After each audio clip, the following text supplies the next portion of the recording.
रामचंद्र जी सोच रहे हैं कि बड़ी इच्छा है इन लोगों की, तो एक बार नजर फेर देते हैं और बोलते नहीं है और मन ही मन में कहते हैं कि मैं पुरुषोत्तम राम हूँ, सीता के सिवाय मैं किसी को नहीं देखता, लेकिन द्वापर युग में मैं जब आऊँगा तो सबके साथ रास रचाऊंगा। वही भगवान कृष्ण जो सखिया की वही सब गोपी बनी और भगवान एक एक गोपियों के साथ वृंदावन में रास रचाए। यही रामचंद्र जी जब कृष्ण बनकर आए द्वापर में, तो जब जा रहे थे द्वार पर आए तो जनक जी क्या करते हैं, द्वार पूजा किए, रामचंद्र जी का पांव पखारे, उसके बाद आंगन में ले जाते हैं। आंगन में ले गए तो विधि विधान से दोनों कुल के गुरु जो हैं विवाह करा रहे हैं, मंत्र पढ़ रहे हैं, विवाह करा रहे हैं। तो ये जनक जी सोच रहे हैं, जनक जी तो जानते हैं क्योंकि वो परम ज्ञानी हैं, उनके चरण धोकर क्या करते हैं, सीता जी को कन्यादान कराते हैं। कन्यादान कराने के बाद गठजोड़ी कराते हैं, वे भांवरी फिरती है, सखियां मंगल गीत गा रही हैं कि सात फेरों के सातों वचन प्यारी दुल्हनियां भूल न जाना।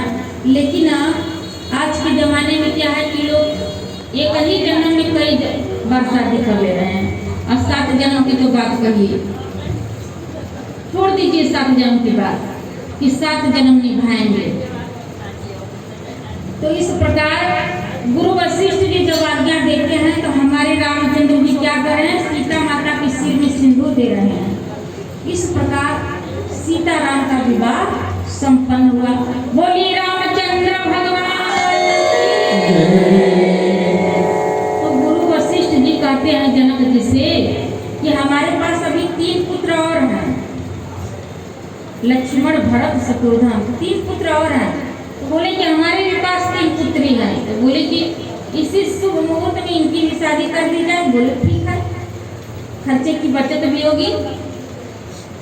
तो उस ध्वज की बड़ी बेटी मांडवी का विवाह किसके साथ करते हैं, भरत जी के साथ। और सीता जी की छोटी बहन जो उर्मिला है उनका विवाह लक्ष्मण जी के साथ, कृति जो है शत्रुघ्न के साथ विवाह संपन्न हुआ। अब इसमें देखिए, इसमें एक गूढ़ रहस्य छिपा हुआ है। सीता जी का विवाह राम जी के साथ हुआ कैसे, कि जिसके हृदय में भक्ति रानी प्रवेश करती हैं तो उसके जीवन में राम जी आते हैं। तो सीता का विवाह राम से हुआ। और उस ध्वज की जो बड़ी बेटी मांडवी है उनका विवाह भरत से। भरत का अर्थ होता है कि विश्व भरण पोषण कर जोई ताकर नाम भरत है। जो पूरे संसार का भरण पोषण करता है, सबके मन को भरता है, उसके जीवन में मांडवी आती है।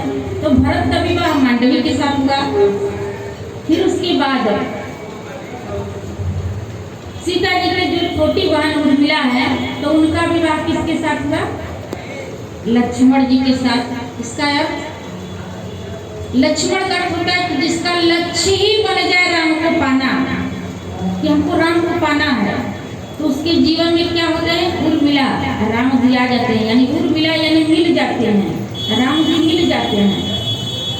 तो उर्मिला का विवाह लक्ष्मण जी के साथ। फिर श्रुतकृति का विवाह किसके साथ, शत्रुघ्न के साथ। श्रुतकृति का अर्थ क्या होता है, श्रुतकृति यानी सुंदर कृति, यश मान प्रतिष्ठा। अब शत्रुघ्न से विवाह हुआ श्रुतकृति, तो शत्रुघ्न क्या है, शत्रुघ्न यानी जो शत्रुओं का दमन कर दे, काम क्रोध लोभ मोह पर जिसने विजय प्राप्त कर ली हो उसका विवाह श्रुतकृति, यानी जो विजय प्राप्त कर ली है उसकी जगत में सुंदर कृति होती है, यश मान प्रतिष्ठा। तो श्रुतकृति का विवाह शत्रुघ्न के साथ संपन्न हुआ। इस प्रकार चारों राजकुमार का चारों राजकुमारियों के साथ विवाह संपन्न हुआ। बोलिए चारों राजकुमार भैया की, चारों रानियां की। जब इस प्रकार विवाह हो गया तो सखियां कहती हैं कि कोहबर में ले जाती हैं। कोहबर में जैसे आप लोग शादी के बाद, अब तो बफे सिस्टम हो गया, तो कोहबर की रस्में ही खत्म हो गई, पहले शादी लोग करते थे तो क्या करते थे, कोहबर में ले जाते थे। तो कोहबर में जब गए हमारे रामचंद्र जी, तो सीता जी की सखियां विनोद की बातें कर रही हैं। क्या कह रही हैं? कह रही हैं कि हमने सुना है कि अयोध्या की माता खीर खाकर बच्चे पैदा करती हैं। तो लक्ष्मण जी करें हाँ, हमने भी सुना है जनकपुर में माताएं बेटियां धरती से पैदा होती हैं। सीता जी धरती से आई हैं। इस प्रकार अनेक प्रकार की विनोद की बातें करती हैं। हमारे जनक जी कहते हैं कि अब शुभ मुहूर्त देखते हैं, हमारे रामचंद्र जी को खाना खिलाने की तैयारी होती है कि शादी के बाद ये होता है कि खाना खिलाएगा। तो चारों भैया लोग बैठते हैं ना, तो एक माता जी जाकर कहती हैं कि पूछ रही हैं कि हम आपसे एक बात पूछ रहे हैं, नाराज मत होइएगा। क्या आप ये दोनों भाई एक ही माँ के पुत्र हैं कि अलग अलग माँ के हैं? तो पुरुषोत्तम राम चुपचाप नहीं लगे, लेकिन लक्ष्मण जी थोड़ा क्रोधित है कि ये क्या प्रश्न कर रही हैं कि एक ही माँ के चारों पुत्र हैं कि अलग अलग। फिर सोच रही कि नाराज न हो तो पंखी चला रही हैं और करें कि बबुआ बता दे अपना नाम। तो इसी कह रही हैं कि बता द बबुआ, भोजन करा रही हैं। तो जैसे आप लोग गाली देते हैं ना, वैसे राम जी से पूछे जनकपुर के नारी, बता द बबुआ, बता द बबुआ, लोगवा के काहे नारी, बता द बबुआ, लोगवा के काहे नारी, बता द बबुआ। राम जी से पूछे जनकपुर के नारी, बता द बबुआ, वो बता द बबुआ, लोगवा के काहे नारी, बता द बबुआ, लोगवा के काहे नारी, बता द बबुआ। तोहरा से पूछो मैं ओढ़न धारी, तोहरा से पूछो मैं ओढ़न धारी, एक भाई ढोलका है एक भाई बेकारी, एक भाई ढोलका है एक भाई बेकारी, बता बबुआ। आप लोग को बैठना हो तो बैठ जाइए, ऐसे खड़े होकर के नहीं देखा जाता है, अगर बैठना हो तो बैठ जाइए। बता द बबुआ, लोगवा के काहे नारी, बता द बबुआ, लोगवा के काहे नारी, बता द बबुआ। राम जी से पूछे जनकपुर के नारी, बता द बबुआ, ओ बता द बबुआ, लोगवा के काहे नारी,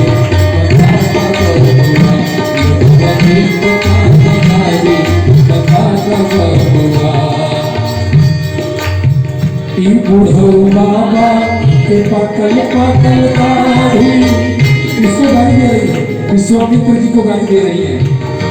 बूढ़ो बाबा के पकल पकल दाढ़ी, बूढ़ो बाबा के पकल पकल दाढ़ी, देखे में पातर लागे, देखे में पातर लागे, भाई भाई थारी, बता द बबुआ, हर देखे में पातर लागे, खाए भर थारी, बता द बबुआ, लोगवा के काहे नारी, बता द बबुआ, लोगवा के काहे नारी, बता द बबुआ। राम जी से पूछे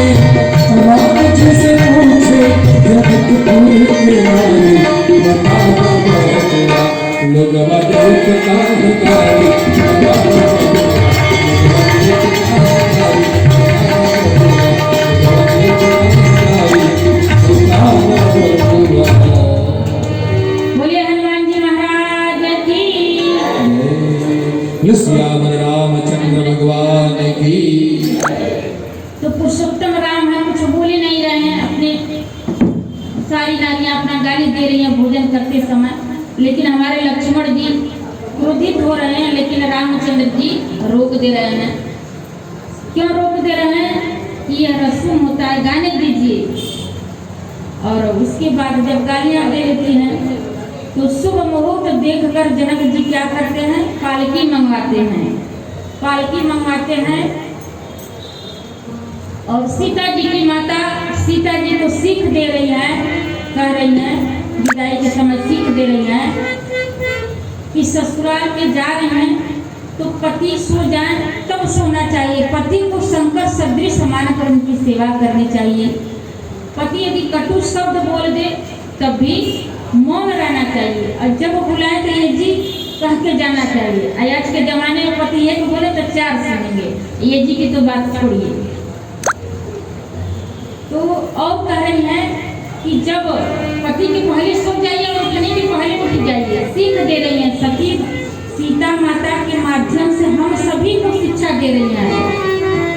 सीता माता तो जगत की जननी है, उनको क्या बताना है, लेकिन उनके माध्यम से हम सभी लोग को, ये नारियों को धर्म बतला रही हैं। और कह रही हैं कि पति चाहे कोढ़ी हो, लंगड़ा हो, चाहे जैसा भी हो, पति को संकट सदृश मानकर सेवा करनी चाहिए। अनेक प्रकार से सीख दे रही हैं। लेकिन कितने लोग होते हैं तो क्या करते हैं कि धन से विवाह करते हैं। उनको पत्नी से प्रेम नहीं, उनको धन से प्रेम होता है। जब धन समाप्त होता है तो पत्नी से प्रेम भी समाप्त हो जाता है। कैसे पता करें कि यह मेरा सच्चा पति है, सच्चा पुत्र है, सच्ची पत्नी है? इसकी भी परख बतलाते हैं। बता रहे हैं कि जो दुख में हमारे साथ खड़े हुए, पत्नी हो या पति या पुत्र या पड़ोसन, जो हमारे दुख में साथ दे, हमारे दुख की घड़ी में साथ दे, वही मेरा सच्चा पति है, वही मेरी सच्ची पत्नी है। ये नहीं कि जब दुख पड़े तो पति कहें कि मायके चली जाओ, आराम कर लेना तब आना। जब दुख पड़े तो मायके, जब काम करना है तो ससुराल। तो अब पुत्र की भी परख करनी चाहिए कि कौन सा पुत्र अपना है और कौन पुत्र बेगाना है। हमारे दुख में सुख में हमारा पुत्र साथ दे रहा है, खड़ा है, तो वो मेरा है। और साथ छोड़ के भाग जा रहा है तो समझिए कि मेरा पुत्र नहीं है। पुत्र भी दुश्मन के रूप में प्रकट हो जाते हैं। कई आत्माएं दुश्मन के रूप में प्रकट हो जाती हैं कि देखते हैं कि ये मेरा पुत्र है, लेकिन बर्ताव कैसा करता है? दुश्मन की भांति करता है। एक शब्द बोलते हैं तो चार बोलता है। आँख क्या करता है?